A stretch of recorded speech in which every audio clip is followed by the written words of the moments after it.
Hi! Hi. Hello. Hey.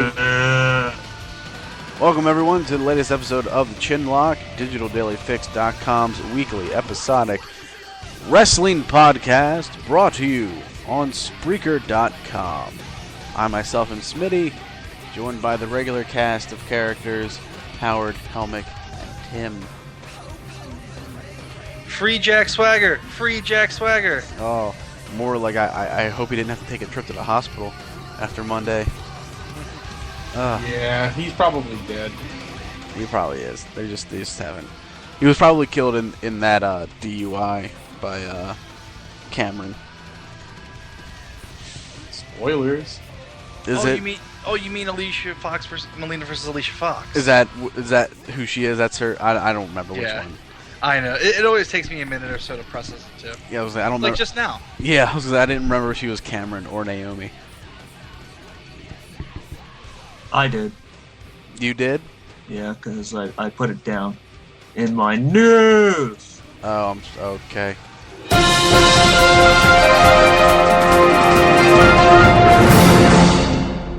I'm feeling crummy and sick, so I don't have the energy for it today. Oh, poor baby. Yeah. Stop feeling so crummy and sick. Well, you gave it to me. Be a man. I did not. You did. I hope you feel better, Tim. Thank you, Helmick. The rest of you can go fuck yourselves. Whatever. I'll hang up on you right now. You'll hang up on the show. Okay.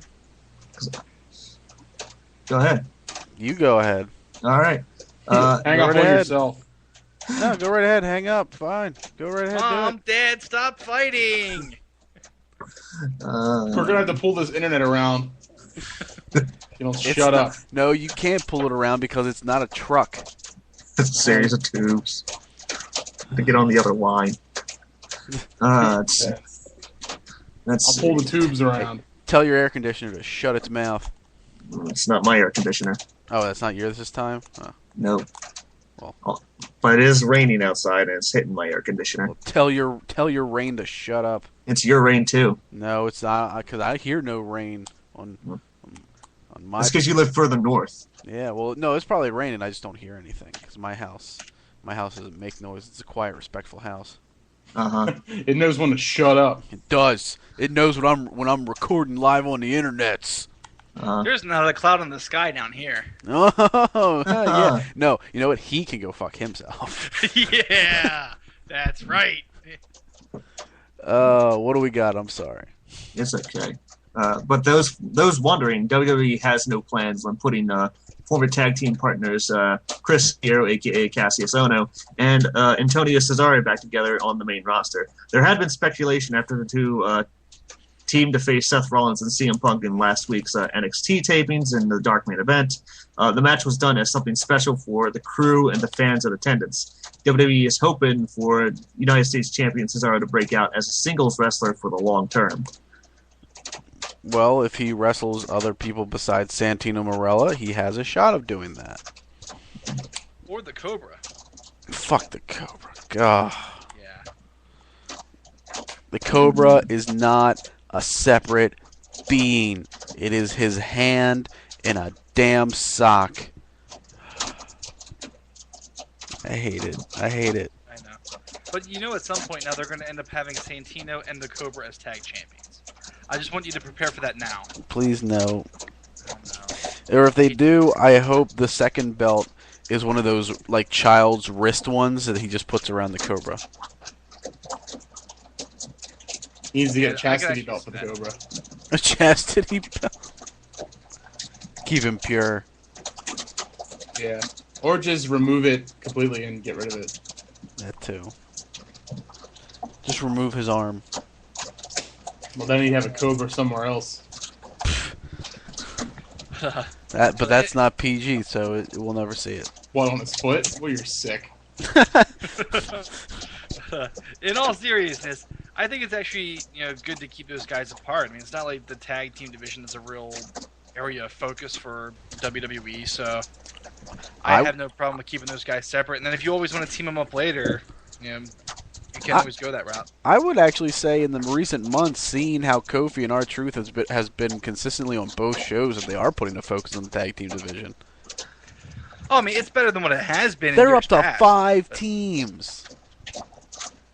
That is true. It's like more in the past 8 years. You know what? You've convinced me. They should put them together right now. and then sign the Dudleys. Yeah. Of course you mean Sign Guy and Spike, right? Yes. Yeah. And I forget who their manager was. Guy in neck brace. Yeah, I don't remember. There's a lot of Dudleys. Quite a few of them are dead. Yeah, they are. All right. PWInsider.com is reporting that Bully Ray and Devon still haven't signed new contracts with TNA, and the current contracts were set to expire very soon. And if any deals reached, it would be within the final hour. But Devon went on to Twitter and said pretty much that he is gone and that he's not retiring, and he's hoping to be in a ring sometime soon. So their contracts did expire this past week, however. But as far as Bully Ray is concerned, it's possible he'll be leaving the company as well, given the fact that he stated in the past that him and Devon are a package deal, but nothing has been confirmed as to what he plans on doing. It is worth noting, however, that he did post the following on Twitter, which could indicate he's finishing up with TNA About the Glory, since it takes place in Phoenix. If they let Bully Ray walk, it is probably one of the biggest mistakes they've made in recent history in TNA, and a big loss for their main event picture. Yeah. I don't necessarily know. I mean, I know they're a package deal and all that, but it wouldn't be a great idea for Bully Ray to walk away either. Because he's, had the most single success in TNA he's ever had ever. Yeah, I mean, But, I mean, I understand, but like I said, if Devon's holding out was holding out for more money, and he's not retiring, I don't know if the E's going to want him without Bully Ray. Well, it's not him holding out. Bully Ray is doing the negotiating for both of them. So it's not like Devon taking a different direction than Bully. Bully's doing the negotiation, and he's not happy with the contracts that they're offering for either guy, so they're not signing them. That's essentially what it is. Okay. Yeah. How many of you are looking forward to the upcoming tournament for the new television title? They got to crown a new TV champion. Oh, so that they can not defend it on TV? Yeah. So they'll probably have the tournament defend it on TV for 3 weeks. Yeah, they'll have the tournament on pay-per-view. Of course, that's what you do. Mm-hmm.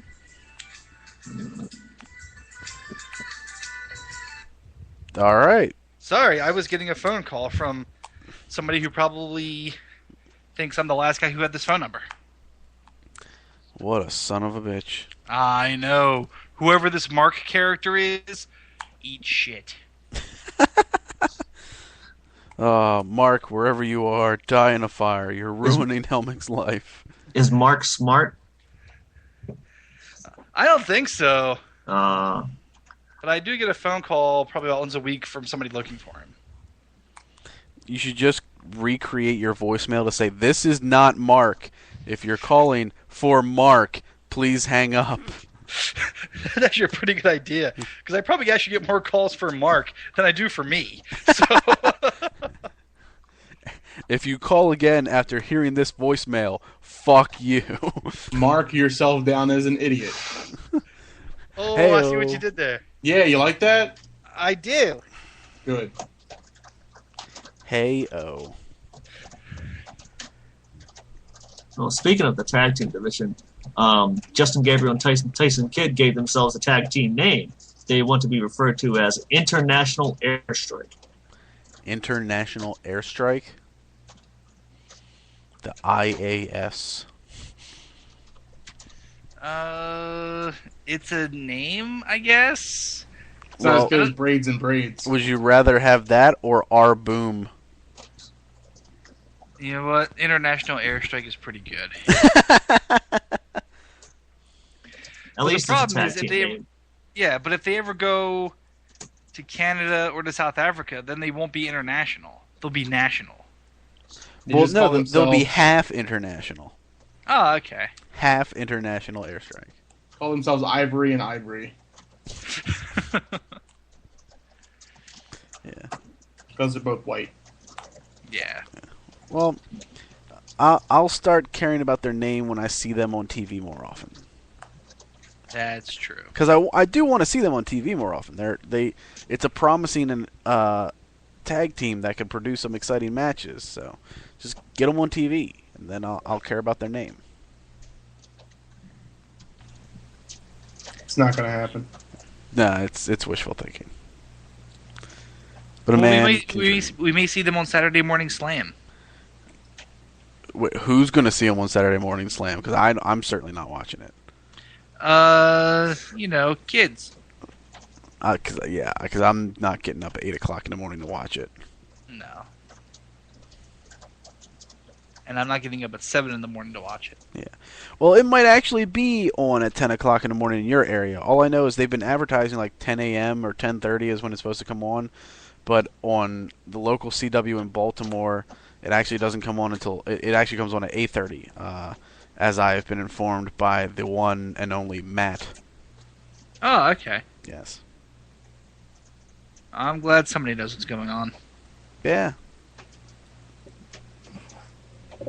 Well, I'll tell you one thing. Triple H is extremely high on Damian Sandow, and Sandow will eventually be getting a bigger push in the near future.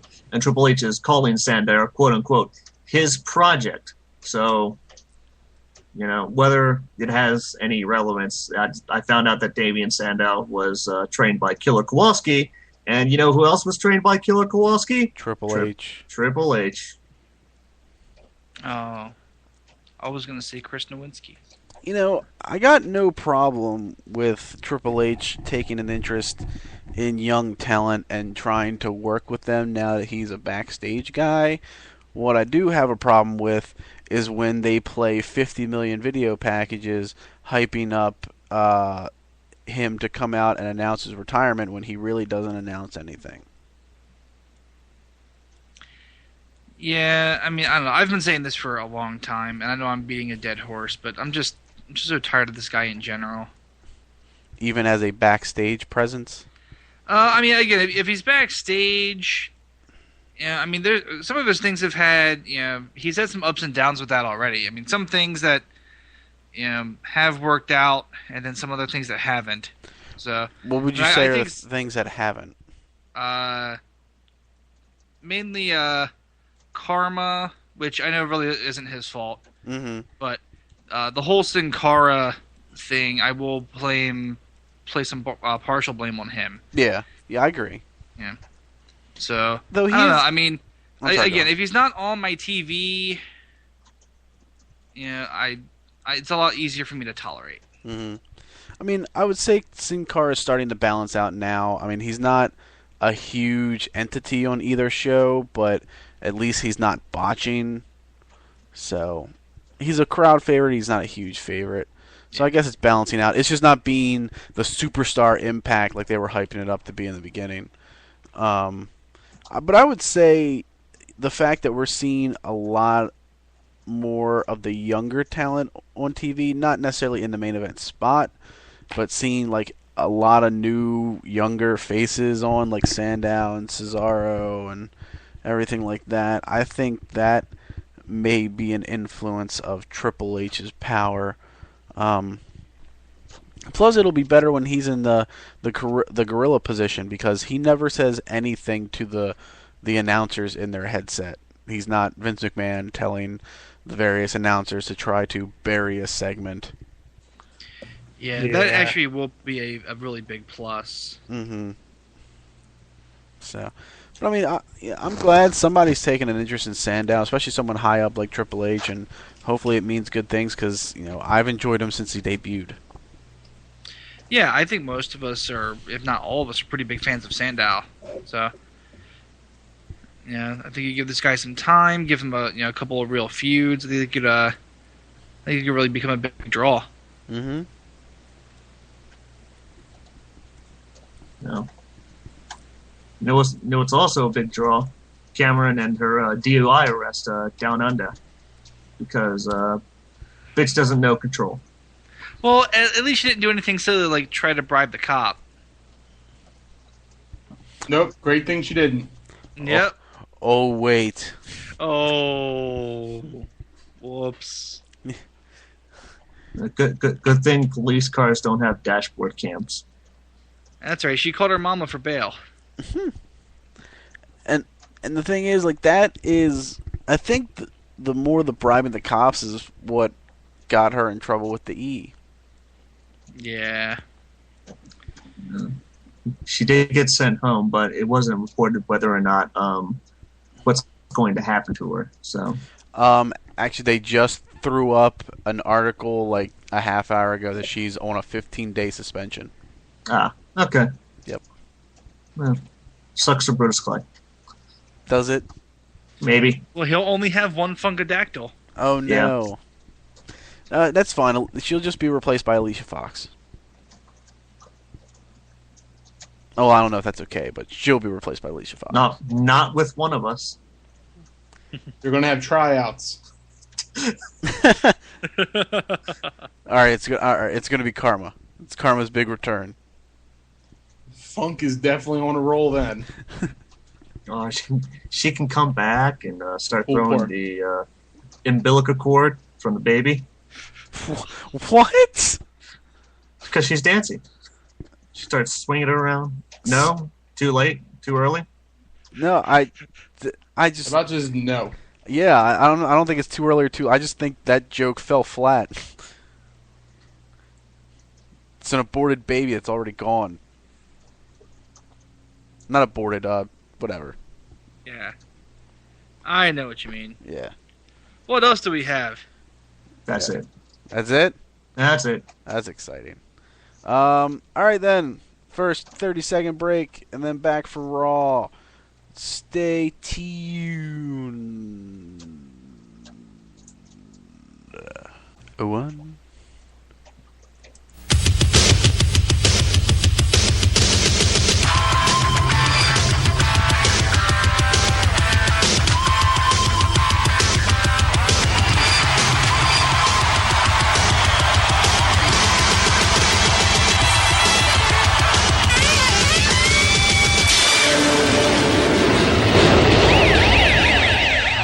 I still wonder how many times I'm going to be able to play that before I get some sort of notification that I'm not allowed to.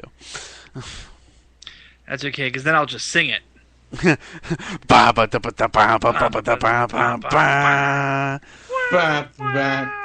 Alright, gonna do results at least for Raw. A little bit different this week. So, here we go. Speed run of what happened, and then we'll discuss what we liked and didn't like in further detail. Raw opens up essentially with Jerry Lawler coming out demanding an apology. Didn't like it. I couldn't even get through a sentence. Well, you said Jerry and Lawler. I know that. All right, In the you know same what? sentence. You know what? You're right. Wanted an apology for Punk. Punk essentially said "fuck you," challenged him to a fight, and then we had a BS build up towards whether Jerry Lawler will accept or not. You had to think about it. Jack Swagger almost gets murdered by Ryback. Natalya and Layla have a match that bored even Vicky Guerrero, where it was followed up by Vicky Guerrero getting her ass beat by AJ for calling her crazy. What a gross overstepping of power. Yes. Didn't like it. Daniel Bryan Anger Management segment number 1 aired as highlight 1A of Raw. Following that was Lawler basically saying he will fight CM Punk to the surprise of no one. John Cena took on The Miz in a match that was better than the WrestleMania match. And obviously Cena won. Segment 2 of Daniel Bryan's Anger Management, which ended with the introduction of Kane being the last person that they were waiting on for the whole thing. Heath Slater versus Santino in a Why the Fuck is the Cobra Still Thinking About Maxine match, where even though he was distracted by Maxine, managed to win. So I don't even understand why they needed to do that. Did you say Maxine? Did I say that? Was I wrong? Oksana? They're all the same. Yeah, I Oksana. was gonna say. I mean, it doesn't matter. I wasn't going to correct him because I come off as an asshole. I wasn't. I was confirming my own suspicions on if I had heard it wrong since we were talking about Maxine. You fuck.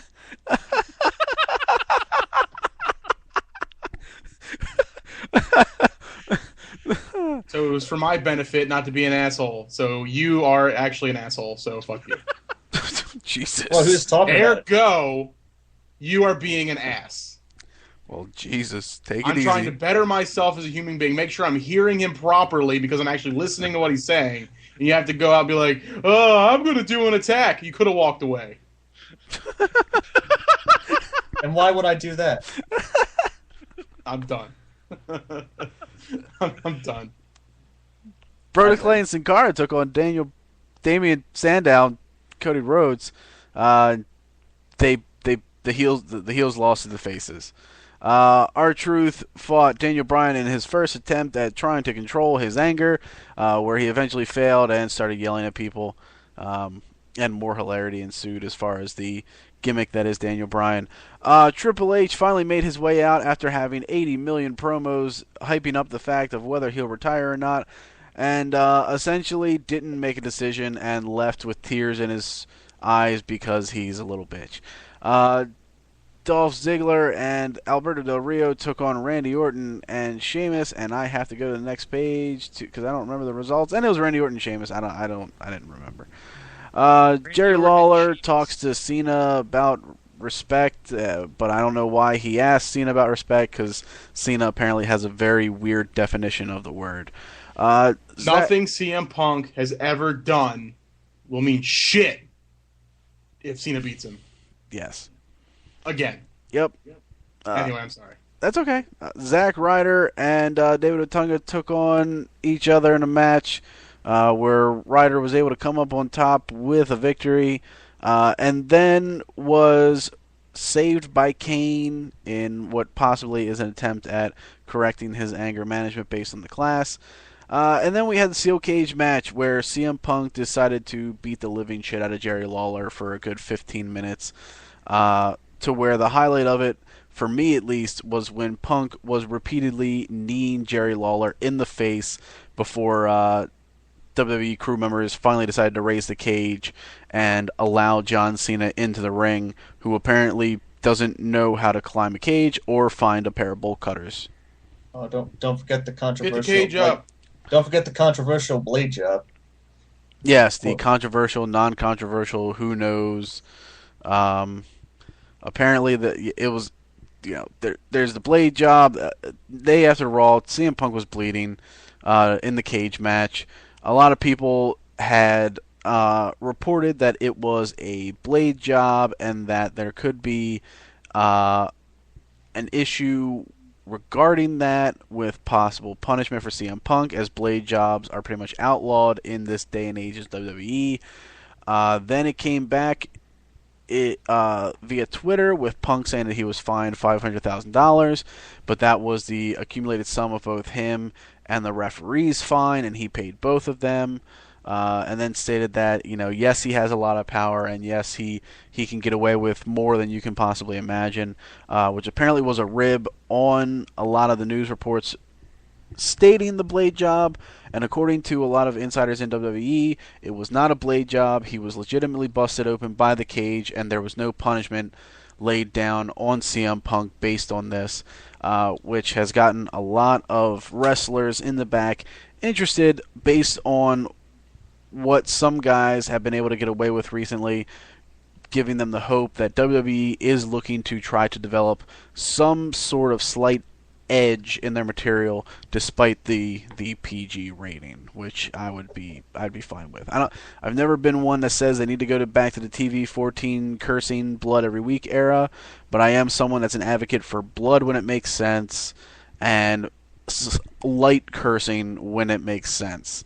Just don't abuse it, but don't be afraid to use it, especially on something where you have a pay-per-view called Extreme Rules and you have barbed wire baseball bat matches, yet nobody bleeds.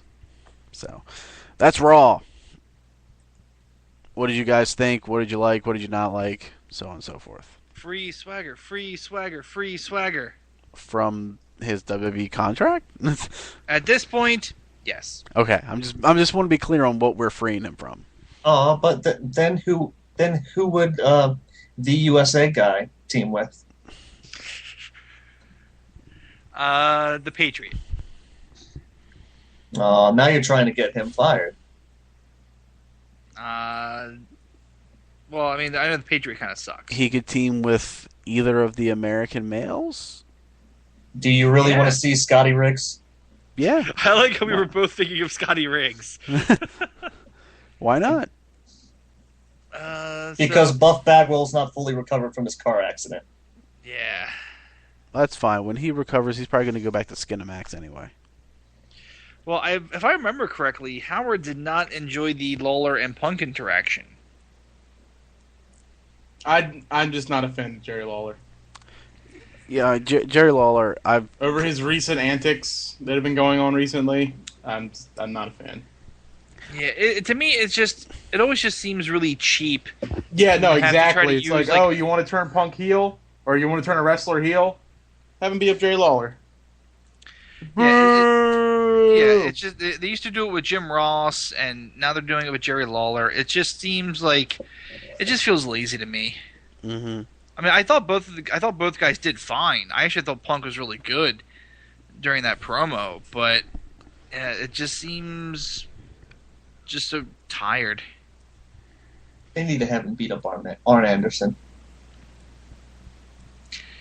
Yeah, or just like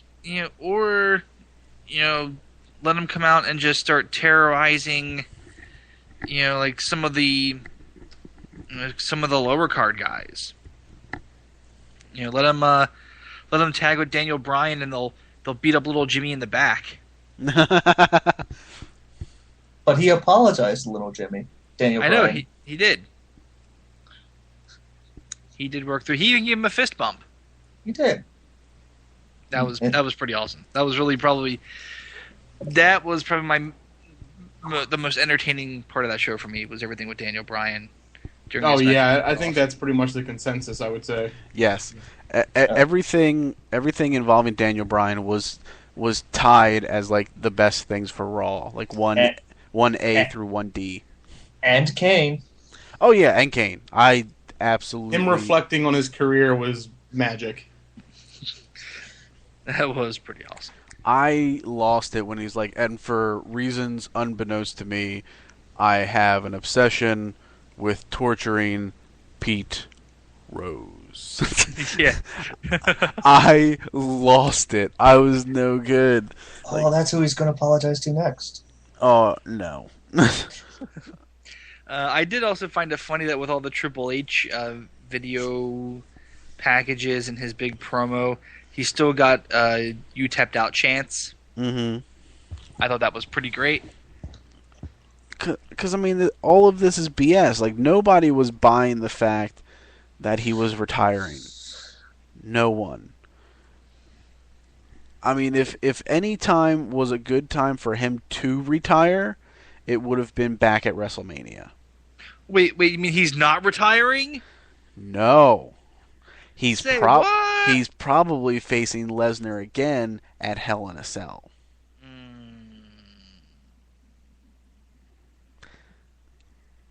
Why? Because fuck you, that's why. That makes me a sad panda. Yeah. Don't forget his forced crying. No, it was crocodile tears. Yes. Yeah. I was not a fan of that.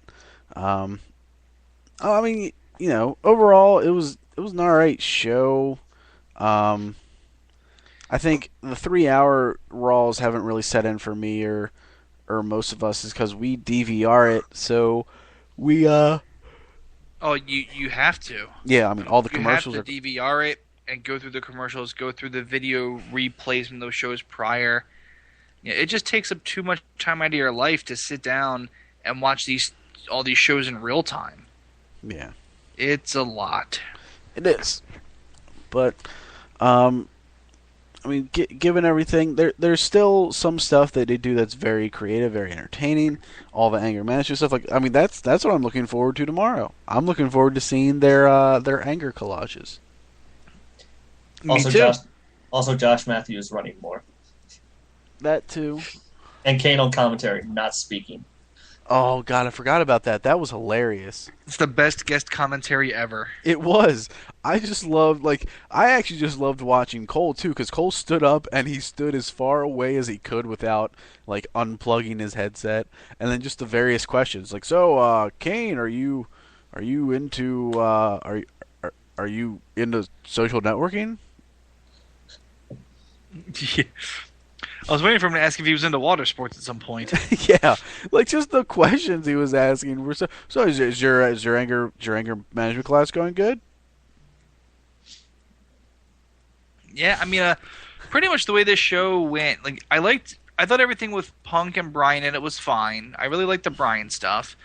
The Punk stuff, I mean, again, I'm tired of people beating up Lawler, but like Punk himself was good during that segment, and I really do like the idea of Damian Sandow and Cody Rhodes together.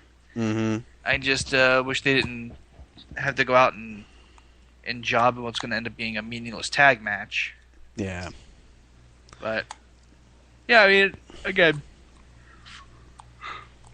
not a terrible episode of Raw. Just to me, not a whole lot really stood as being very memorable. Raw just hasn't, like, since they moved the 3 hours, Raw just hasn't been great.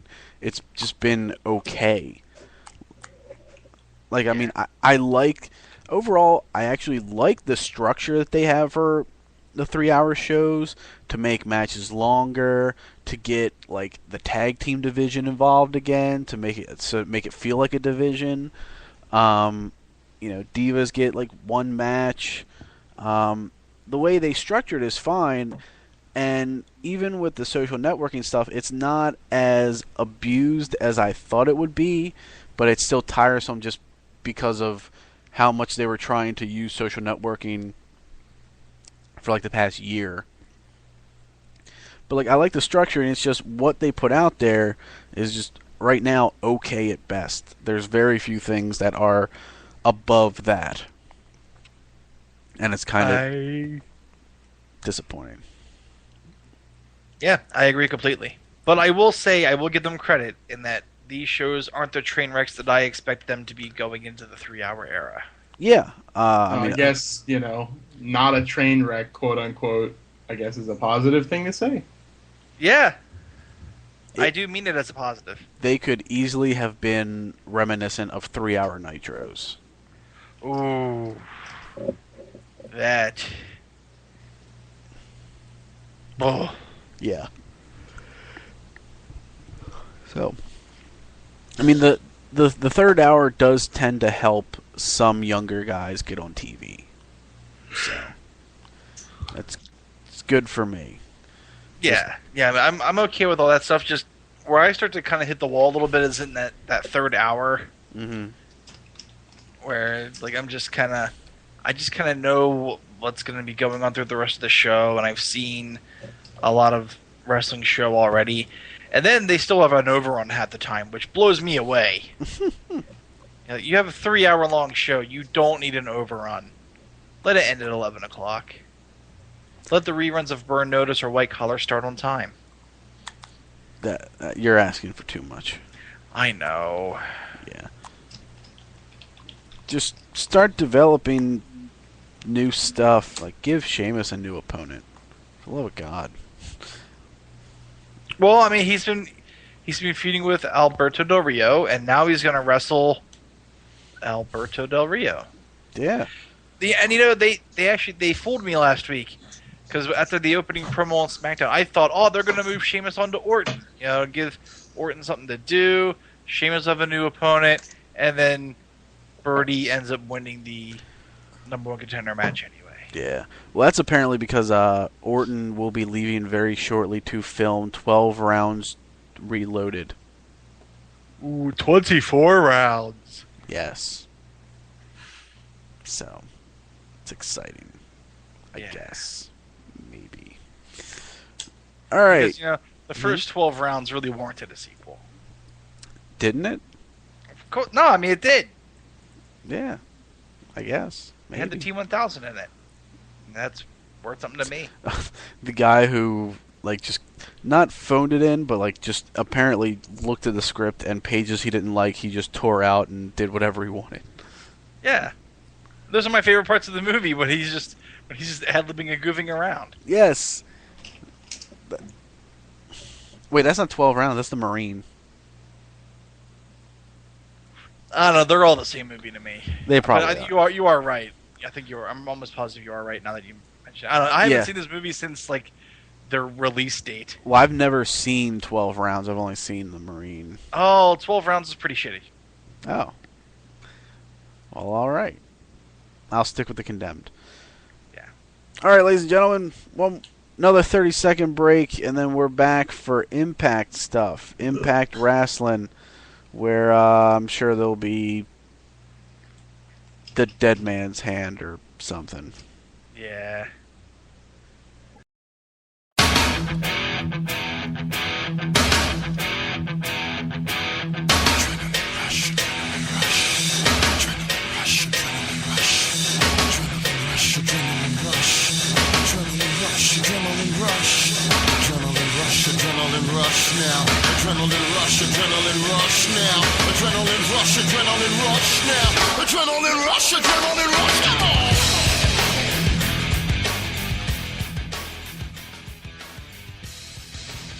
Hey, it's Helmick and Tim's part of the show.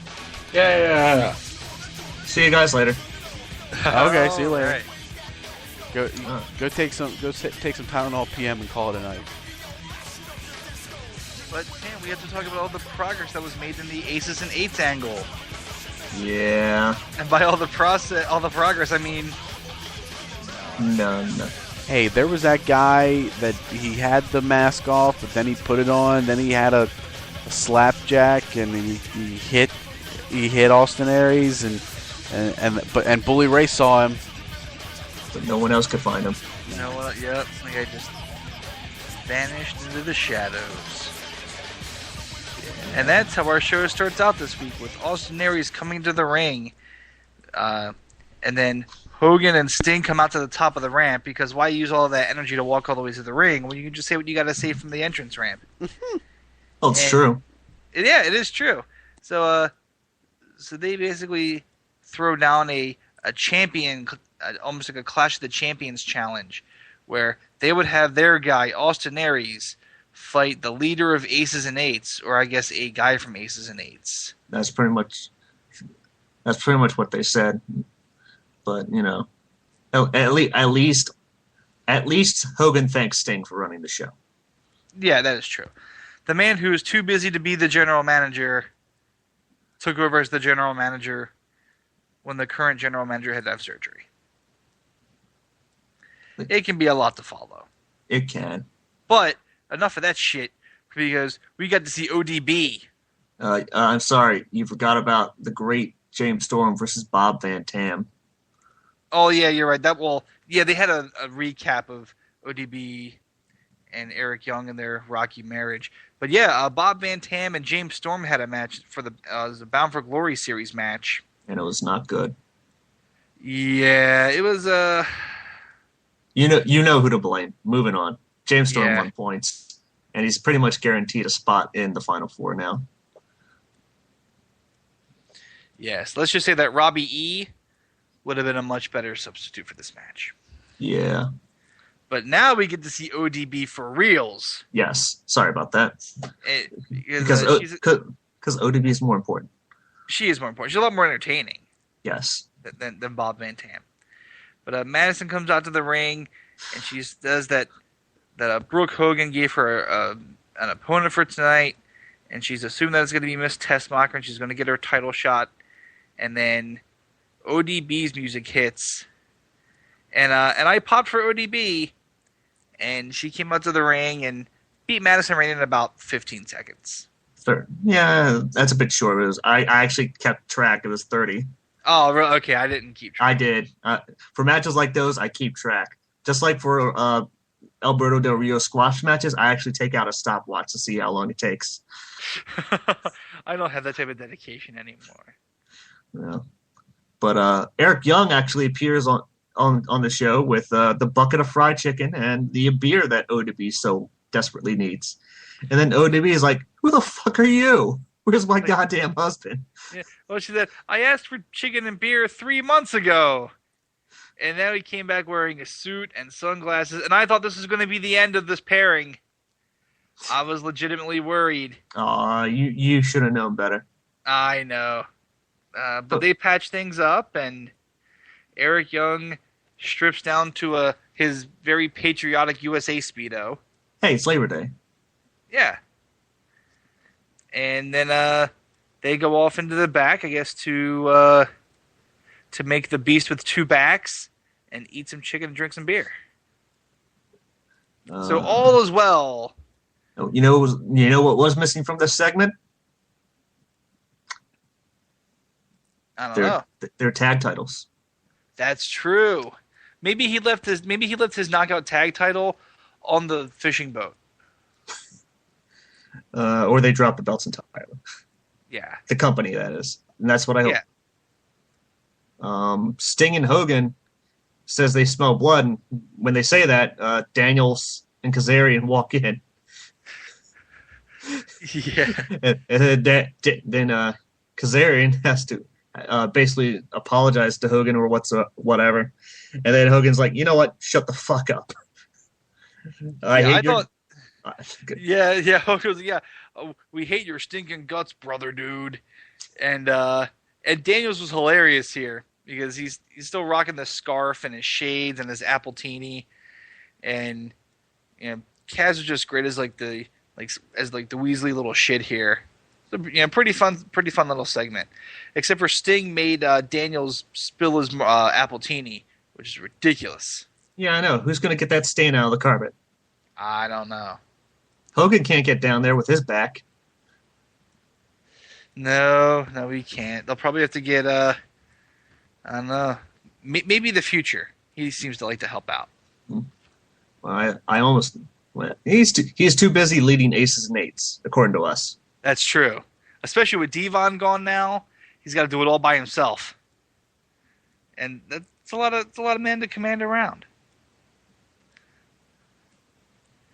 Next was another Bound for Glory series match that featured Arthur Jameson Styles and Samoan Joe, which was what you expect from the two of them in a very good match. Yeah, really good stuff. One thing I really liked about this match is, they were playing up the fact that, Styles needs as many points as possible. So you actually had him going for a lot of different submission holds on Joe. Well, they were also playing up the fact that a couple weeks ago, Magnus had hit Joe in the arm with the chair. So AJ Styles was trying to do arm bars on that arm, trying to get 10 points instead of 7. Some actual, good ring psychology. It's not something you see very much in wrestling at all anymore. It blows me away when they do it. Because it's so simple, you would think everybody would do it. But not so much. But yeah, this match was really good, and Joe ends up winning by kind of reversing one of AJ's armbar attempts into a pin. Yes. I thought it was I never seen a pin like that before, and I thought it was awesome. Yeah, it was really good. It was really unexpected, and the crowd reacted well to it too. Yeah.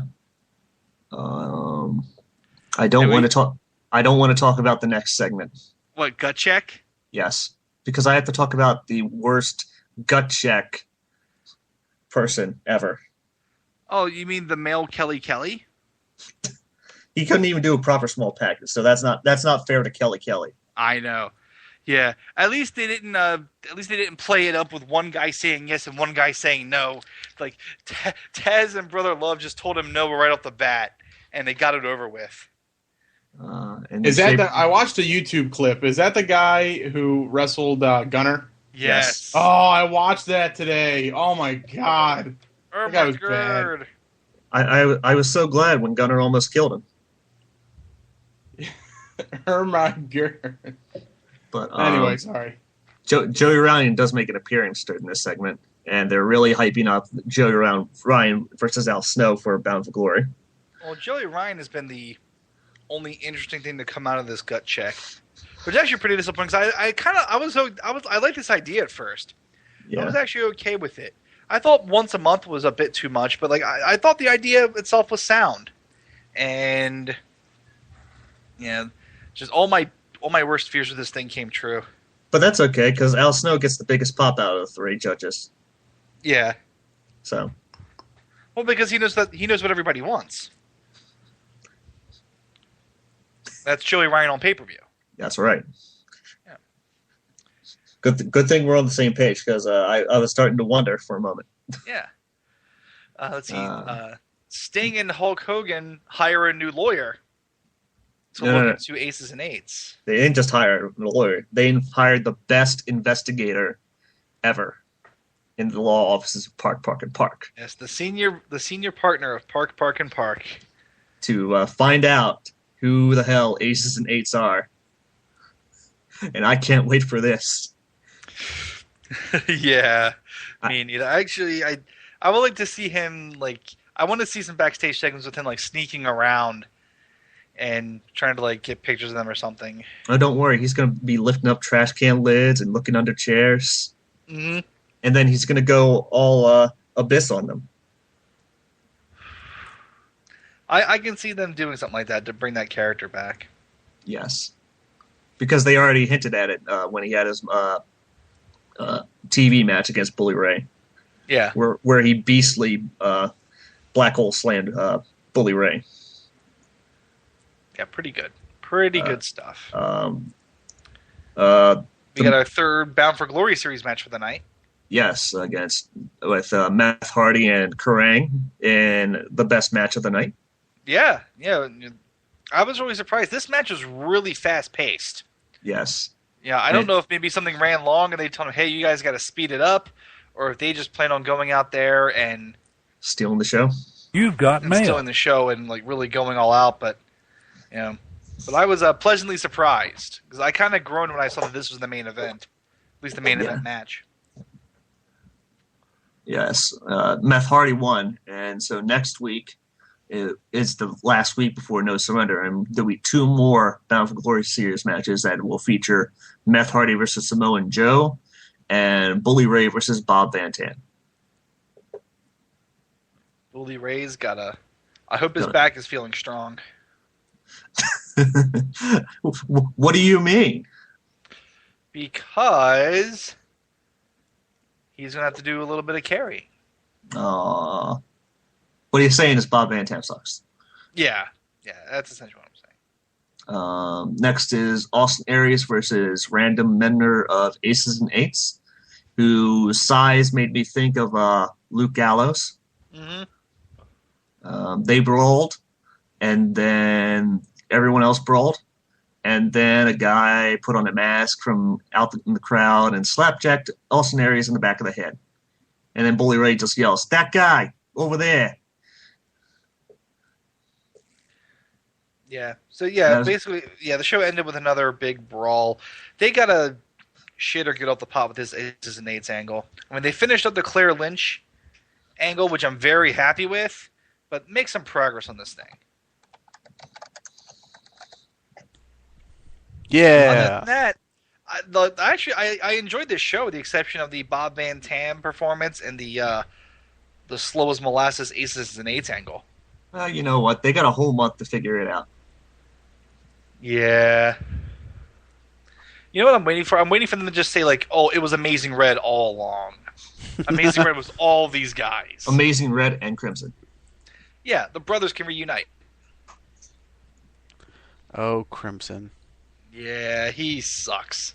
He hasn't been seen since he jobbed the fuck out to James Storm. Yep, which is fine by me. Indeed. I don't think anybody's going to be filing any missing persons reports for him. I will. No, you won't. Oh, okay. Yes, I will. I don't believe you. I think I might. I think he might now just to spite you. Isn't that what he does most of the time anyway? I don't know what you're talking about. I have no idea. So that was Impact. It was a full 1 hour shorter than Raw. Heyo. At least it accomplished something. Yes, it did. Did. It didn't go over 2 hours. That's what I like. I like when my wrestling shows are, I have a set amount of time, and when that time is done, I can now wait another whole 7 days for Impact, which actually makes me more excited for the show. Hell yeah.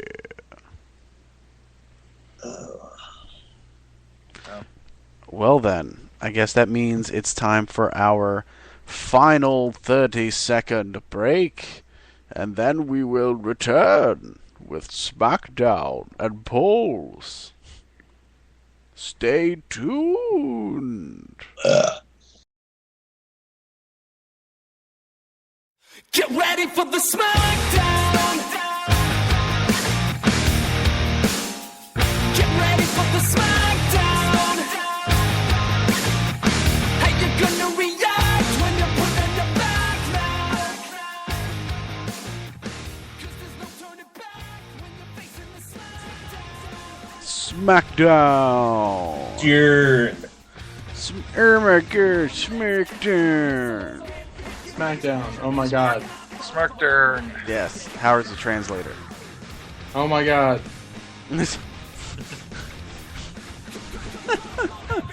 You are a psycho bitch. Good night and have a pleasant tomorrow. Look at that ass. Oh Christ! All right, so this is our final segment. It's SmackDown, and it's polls and junk and stuff. So who's got? I guess you know what. Hold on, I can do this. I got this. I think maybe. Hold on, possibly. Gonna get to it. Gonna do it. Oh wait, hold on. Almost there. All right, scrolling down. Oh no, it stopped. It slowed down. Oh god, what's going on? Oh god, there it is. Wait. Okay. All right. Okay. he just came, ladies and gentlemen. Just so you know. Yeah, I did. Yep. No, I was pulling up SmackDown. Stuff. Sheamus came out to talk about Triple H because everybody's got to talk about Triple H. Then I thought he came out to recap his career against Triple H That too. because he believed Triple H was done. And then Booker T's all like, "Screw you." Well, no, because Damian Sandow had to come out first, and let me tell you, Sandow and Sheamus has some great chemistry. Because everything that was coming out of Sandow's mouth, Sheamus was just extremely condescending about it all. Mm-hmm. Yeah, which actually makes me surprised that they started they started this feud with the two of them while Sheamus is still technically feuding with Del Rio. But I did actually like these two together. Yes. Then Booker T came out. Oh boy. And he made a match. He did. But it was not a tag team match. Well, that's because he learned what not to do from Teddy Long. This much is true. But so yeah, Sheamus and Sandow were a match later on, but we have to do another match before that in Rey Mysterio and Cody Rhodes. And if you hadn't guessed, these two actually work well together, and it showed in their match. Yeah, I mean these two had they had my favorite match at WrestleMania a couple years ago, and that's good. I mean there are some guys who just really gel together and really flow well, and I think these two are a really good matchup, and I would like to see these guys wrestle for a bit of a prolonged feud, especially to give Mysterio somebody who can carry a lot of the match on their shoulders, so the guy doesn't have to feel like he's got to try to pull out all the stops and risk any more injury. No. Because Cody Rhodes has to feud with Sin Cara first, because they're trying to build Sin Cara somehow. Yeah, but the problem is I can never see what Sin Cara's feeling. Well, I did, because he wanted Cody Rhodes to understand how they felt, so he put a mask on him. Oh, well, Because luchadors, they're actually telepaths. yeah. That would make sense, I guess. Yeah. Rey Mysterio won, by the way. Yes. We get a Divas match of Caitlyn versus Natalya. Winner, the fans. I would say. I honestly don't remember who won this match. I think it was Caitlyn. It was Caitlyn with... I think she's the Diva of the month to get a push. Yep. Because... Oh, well, what's most important is Eve was on commentary. That's why you don't remember who won. Oh yeah, of course. I mean, she had so much to add. Yes. Actually, she did. Yeah. Matt Stryker had a backstage segment with Booker T, which ended up being a backstage segment with Vicky Guerrero to talk about AJ's actions from Raw and how it was unacceptable. And, they hope action is taken. Because Michael Cole, when they replayed the video package from Raw, Michael Cole had to say the magic words that, when's the last time a Raw GM attacked an employee? Yeah, we'll probably have to go all the way back to the last Raw GM. I don't know if we can all hop in the Wayback Machine and go all the way back to May of 2012. It may even have been June. I don't remember. I think it was June, wasn't it? Good enough. Yeah, close enough. But yeah, every Raw GM attacks somebody. It's part of the job description. Yep. Sheamus and Sandow had their match, and again, I want to point out what great chemistry they have together, even in the ring. Because most of this match was Sandow running away from Sheamus, and it was awesome. Get him away from me! Yeah, I thought this was pretty well booked together. I mean, they did as good a job as possible as protecting both of these guys.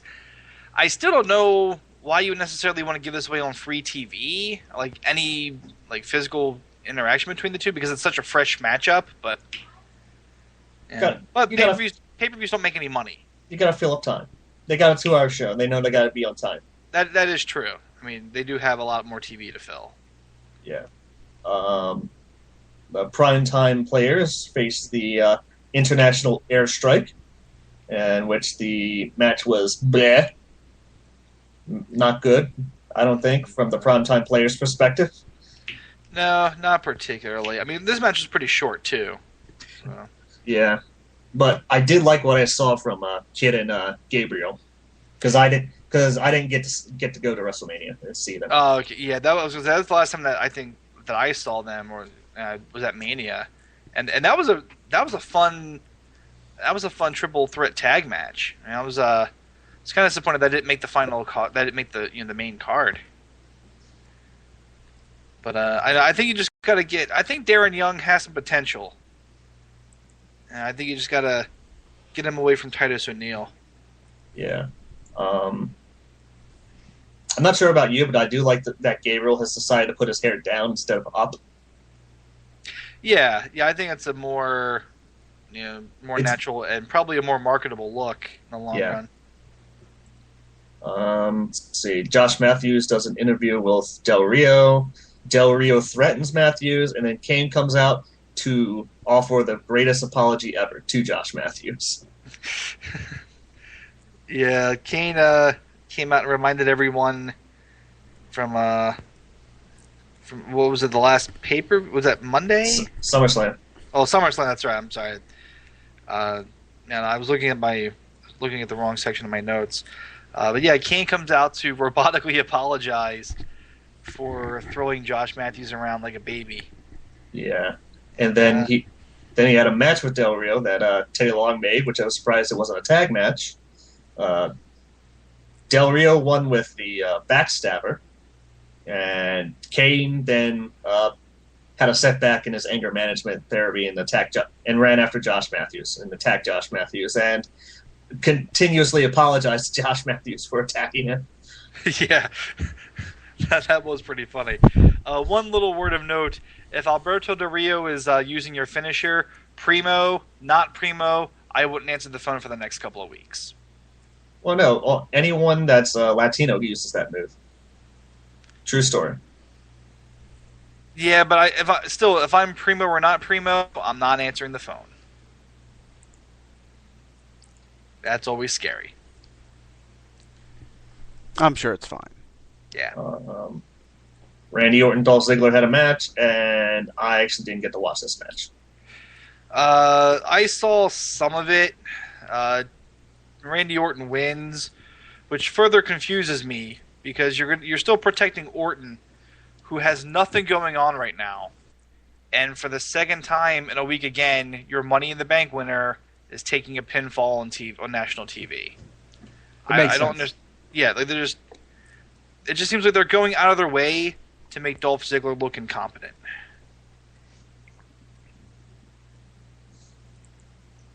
I'm sure it's fine. He beat Jericho. It wouldn't be a problem if the incompetence was coming out as he was trying to cash in his Money in the Bank, because I actually think that's a great gimmick.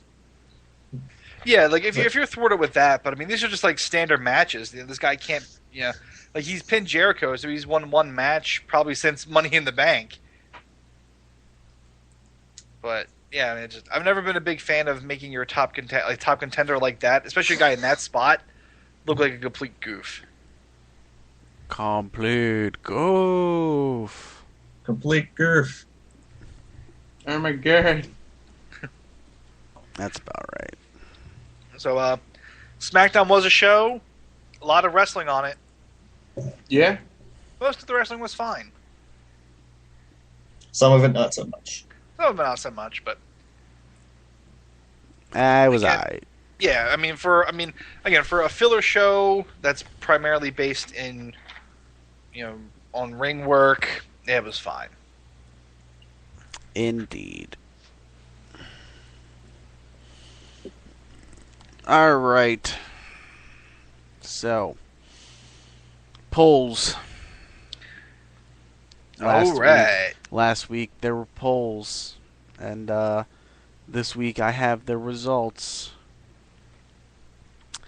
So, best match of the week, our nominees in these Helmickless nominated polls was Wait, Robbie. nominate some stuff. It's a little late now. No. It's never too late.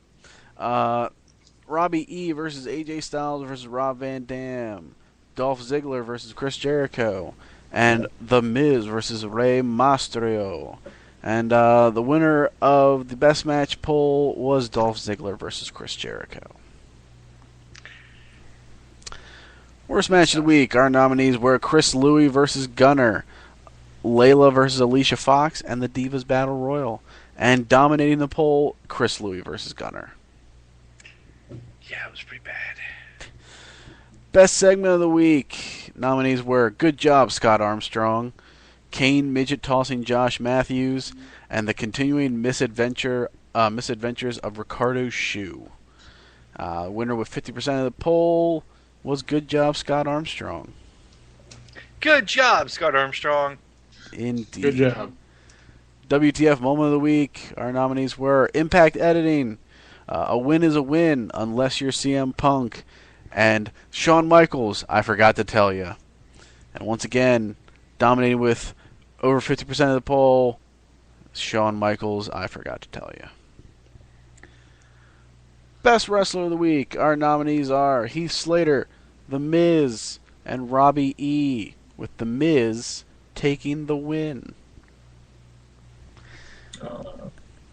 I thought Robbie had a chance. Because He was last.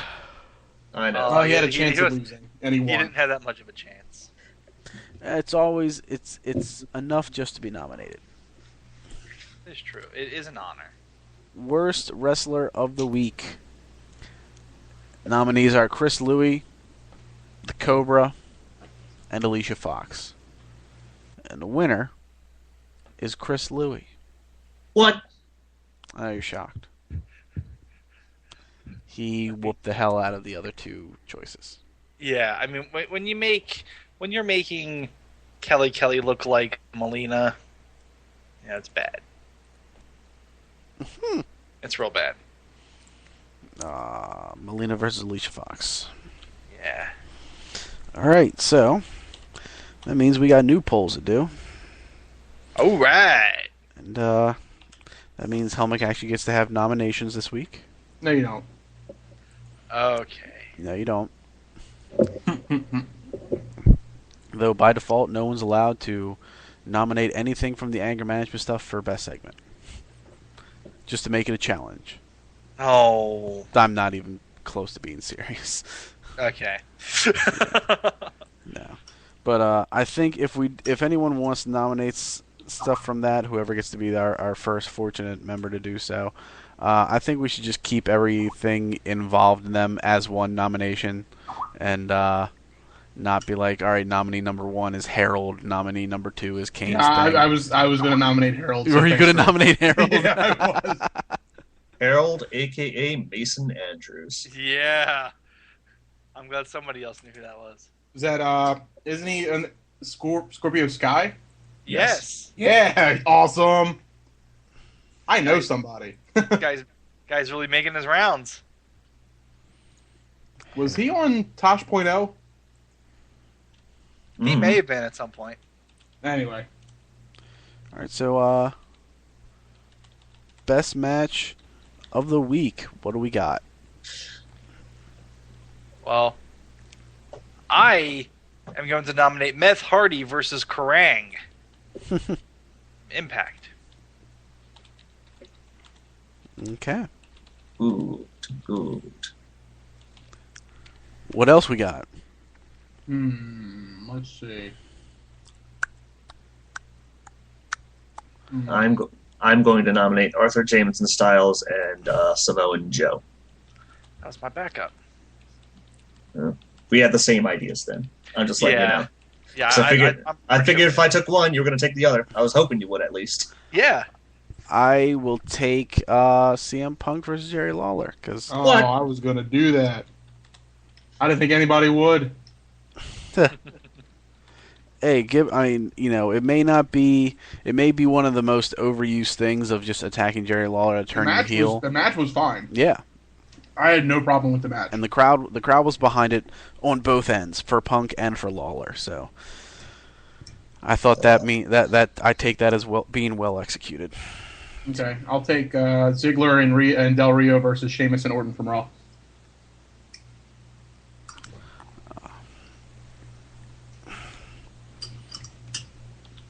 It was who in Del Rio? I'm sorry. Ziggler. Yes. Ziggler and damn it. Del Rio. Of the River. Yes. Versus Sheamus and Randy Orton. Alright. So, pull down. As long as it saves. And then beds. And then does that. And alright. Worst match of the week. What do we got? I don't want to go first twice in a row. I feel like I'm hogging the spotlight. I don't care. Okay. And go ahead, Tim. I was going to nominate Storm and Bob Van Tam. This guy thinks like me. I did have a backup, though. I wonder if yours is mine. Was your backup... hang on.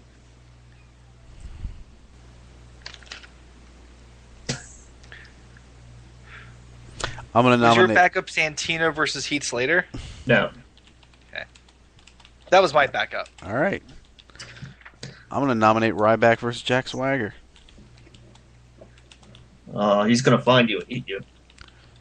Jack Swagger. Jack Swagger's going to find me. He's got a big enough jaw. Alright, what you got, Howard? I'm going to go with Miz and Cena. As the worst match? Yep. Wow. Because I can. I think that's one that I wholeheartedly disagree with you on, but okay. Well, go ahead. Is it because Miz lost? No. Okay. I think it is.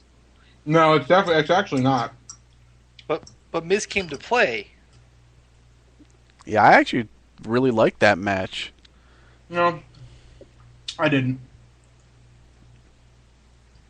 What didn't you like about it? I'm just curious. Now I'm curious. Well, I don't have anything to say. I wasn't blown away by it. I mean, but with where it was placed on the show. I actually picked it because I couldn't think of anything else. All right. Fair enough. So that leads us to best segment of the week. I didn't want to go with like the Divas matches, like the old standby. That's really easy. Yeah.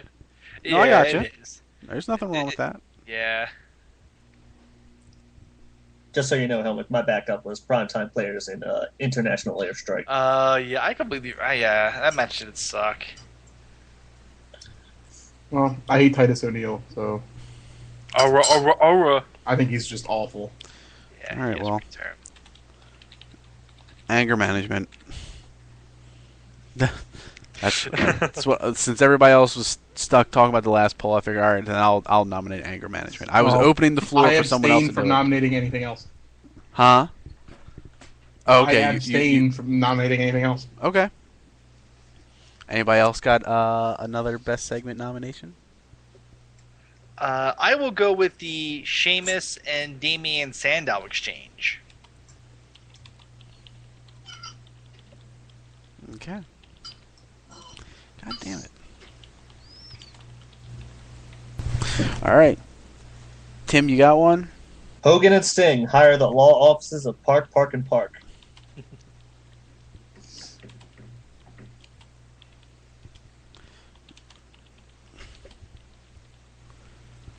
All right. Actually, I do have one. Okay, hold on one second. Well, I don't know if you'll let me use this or not. What? Go ahead. What is it? Apologizing to Josh Matthews. Well, that's fine. I don't consider that a part of, like, when I'm talking about the anger management stuff, I'm talking about just those 3 segments and anything involved in them. Yeah, I'll just go with that one. Okay.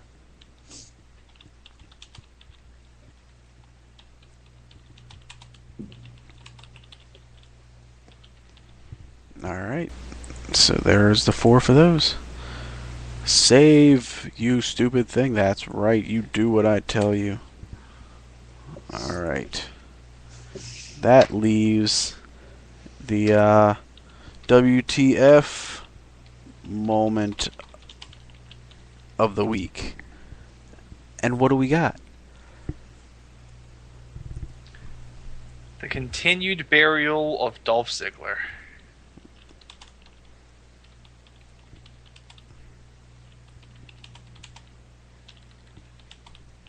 All right.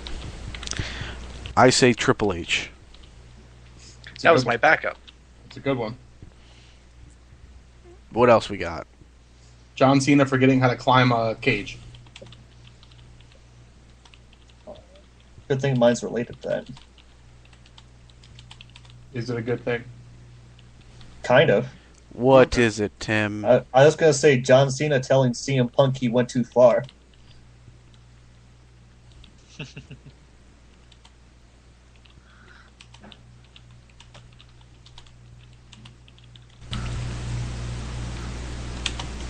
But he did go too far.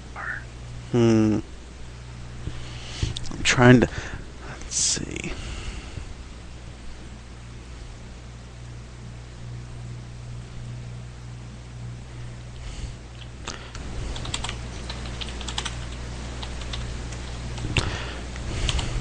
I got What? this. Oh.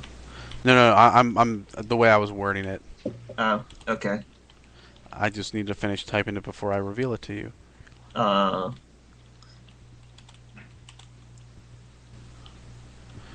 right. The way I worded your nomination, Tim, is The Great Logic of John Cena, Chapter 2, Going Too Far. It's a continuation of how to earn... Like, Chapter 1 was how to earn respect. No, I get it. Don't worry. I get it. I got you. All right. We're on the same page here. Are you sure? You sure you got it? Are you sure you have it under control? Are you sure it's something you can handle? I'm on page 45.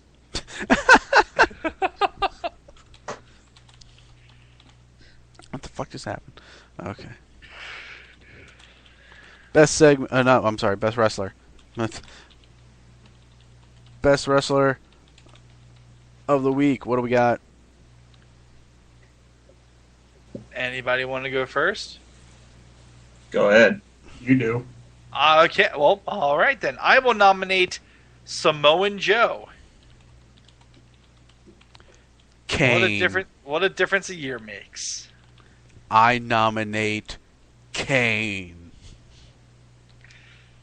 I knew somebody was going to. I was hoping that you would bite the bullet and defy the odds. I know. I probably would have had Samoa Joe not essentially like cemented his spot in the Bound for Glory series. Yeah, because what was it, the only way he could possibly be knocked out is through like a DQ or something, right? Yeah, it's something like that now. Okay. If that were to happen, I'd be very upset. Yeah. I don't think so. Well, what is he? He's at 68 right now. And how many points are deducted for a DQ? 10. You lose 10.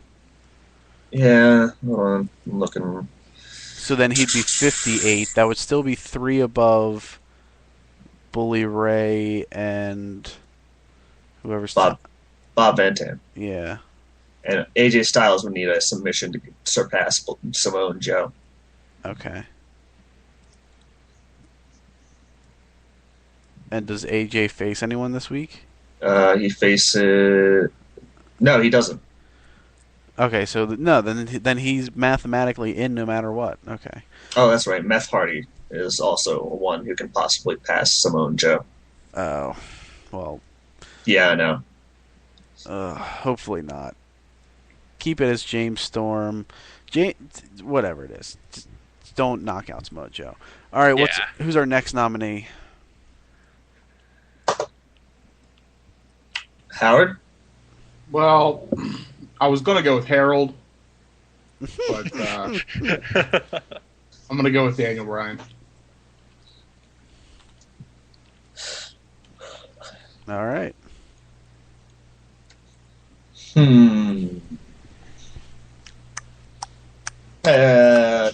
Damien Sandow. Okay. For a verbal exchange? A verbal exchange and having good chemistry with a world heavyweight champion that's also good friends with Triple H. Even though he lost his only match of the week? Technically, he lost 2 matches, but he wasn't pinned in the tag match. Hey, when you get to the end of the nomination, sometimes the roster's a little bit thin. Okay, fair. All right, fair enough. I know I've often nominated people based on segments who've lost matches because there's nobody left. There's just nowhere else to go. And technically, Kane did lose a match this week.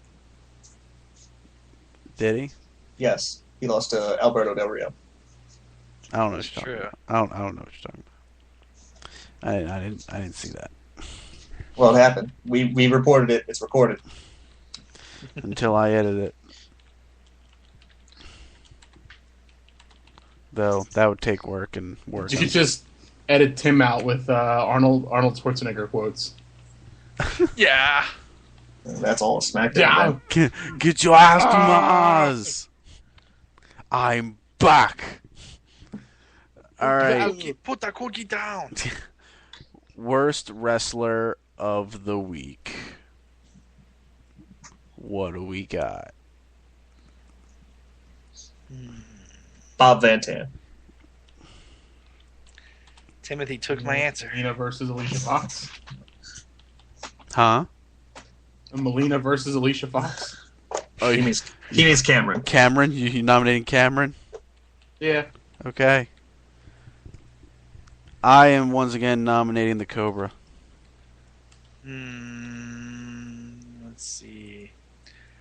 I guess I will nominate Mr. Money in the Bank himself, Dolph Ziggler. Oh, you didn't want to nominate the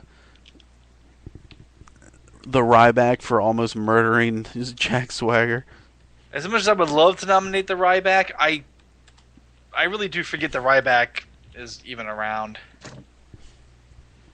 I don't know how you can forget. He's on every show. I know, but like all of his matches are just like so short and like so similar. I kind of forget about that guy almost immediately after seeing him. He's going to come knocking on your door. I know.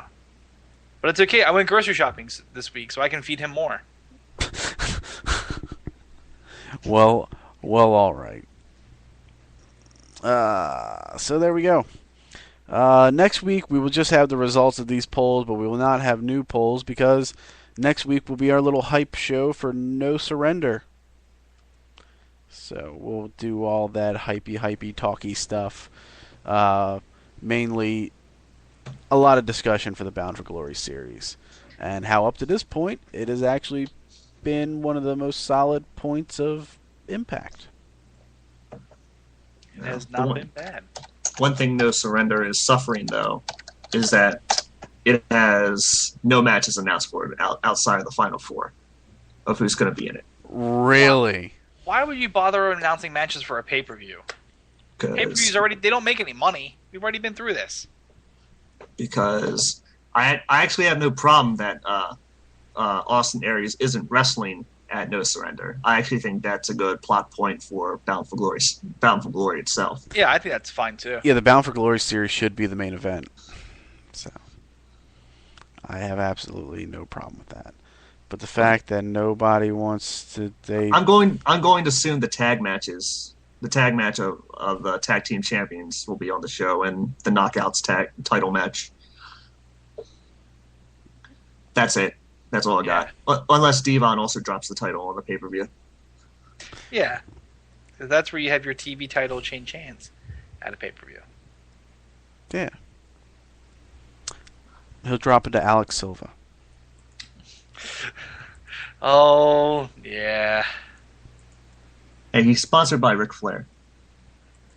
Woo! Woo! I picked this guy. I am the woo. Oh, Alex Silva. But anyway. Yes, but ladies and gentlemen, if you would be kind enough to visit digitaldailyfix.com right now, the polls are up for everyone to vote on. So you can enjoy that, have fun, take care, spike your hair, all that stuff. Good times. As far as upcoming shows and things, if you haven't had a chance to yet, be sure to listen to Crisis Cast. The new 52 was done last week. Tim and I discussed the new 52 in a one-year retrospective now that they're about to enter their 0 issues, and inform you on what's worth reading, what's kind of and what is best to avoid altogether. So that'll be good, and that'll hold you over until we do our Marvel Now special.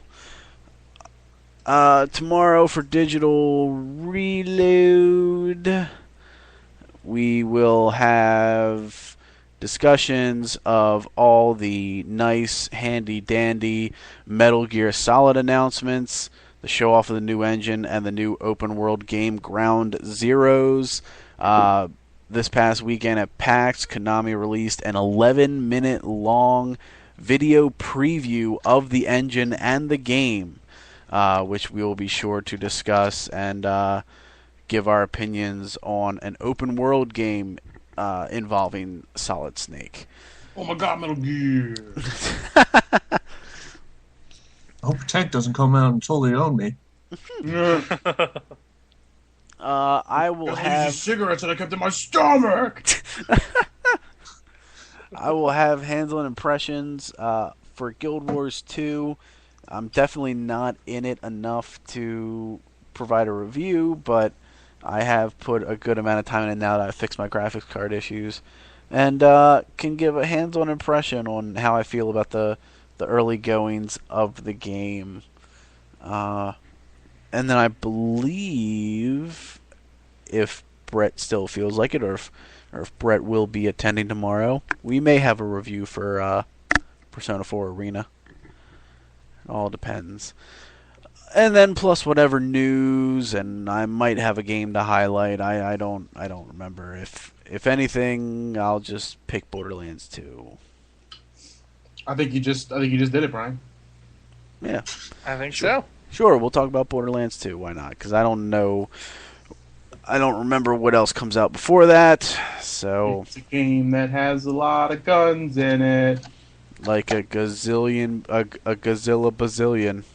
I think it's like I think it's 87 bazillion. it's 87 gajillion. Yeah. I know it's a lot. It's more than 5. By a It bunch. is more than 5. More than 5 by a bunch. So, Yeah. there you go. And that's pretty much the next game coming out. So Yeah, for us, as far as purchasing. Have you started Darksiders 2 yet? Have you had a chance to do that? I have not. I was doing some more achievement getting in Transformers, but I will try to start that by Tuesday. Fair enough. Fair enough. Yes, because of Toys R Us's great sale. So, until next week, ladies and gentlemen. Well, unless somebody has anything else they want besides all the crap we've already mentioned. Nope. I could probably do a last story review. Well, no, I don't mean for digital reload. I mean, if you Oh. want to do one, that's fine. I just meant any other shit to plug before we get Is out it of here. really the last story? If I see any more stories after this, it's going to be on. There'll be one more story. Oh, okay. If it's just one more, then it's fine. All right. But let's see. This week on Christ's Infinite Comics, there should be Earth 2, World's Finest, Green Arrow, Red Lantern, Zeros. Marvel, I believe, has Amazing Spider-Man with more of Andy McGuire. And then there's Invincible Iron Man and Deadpool. Deadpool. Oh, Deadpool. All right, ladies and gentlemen. Until next week, we here at the Chinlock will see you later. Bye. Bye. I make poopy. I'm the greatest. 1, 2,